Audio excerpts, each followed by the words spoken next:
Hello, everybody. Alex here, and thanks for joining me.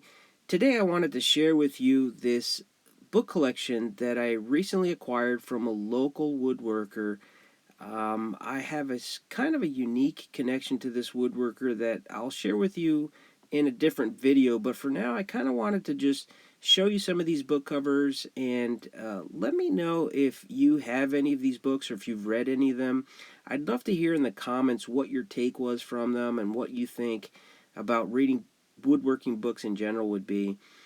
I ran into a couple interesting excerpts that I'll share with you a little bit later, but for now I'll just let you browse and enjoy.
Here are a couple excerpts. This one's from Planecraft.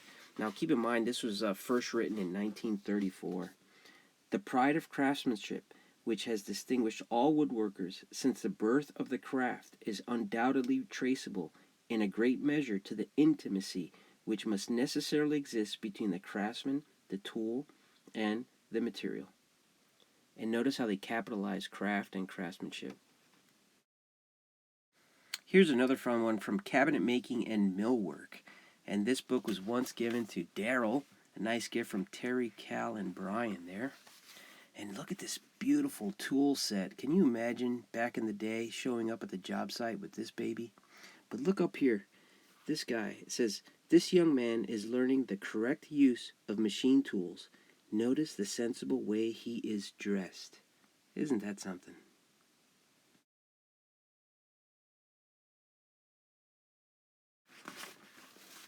And in this book on how to build shaker furniture, here we have a little excerpt on the origins of shaker design.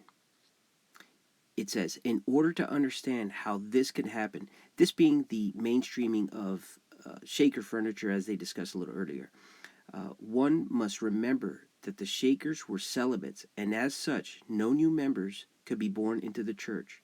Growth was predicated upon propagation, not procreation. Wow, so whether you're celibate or you're intimate like the Planers, either way, just dress sensibly. And this was an interesting find for me, a book on picture framing. I got my start in picture framing business way back when, but I would always buy my molding from third-party companies. I never had a chance to mill my own molding, so this will be interesting to do for some future projects, to do some milling on the table saw. And look at the interesting attention to detail to make sure that they point out the grain patterns so that you don't have different grains at the corners. Just interesting work, and I love that attention to detail. And here's a great book on routers, and of course they've got the good old Porter cable there amongst some other good ones, Bosch and Festool. And moving along, I see there was one book here from Time Life series. Now, back in the day, I used to own all the Time Life books, and it was just a great series. I learned a lot on that, and if you ever get a chance to find any of these Time Life books, I would certainly recommend them.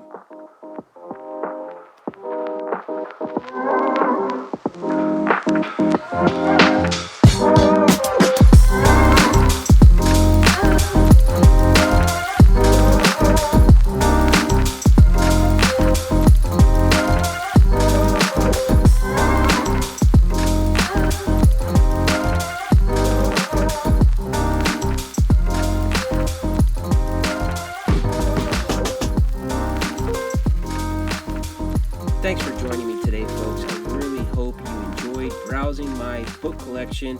I hope that you can find a good book, either woodworking or anything else, and just sit back and enjoy it in good health and in good luck. Thanks for watching. God bless.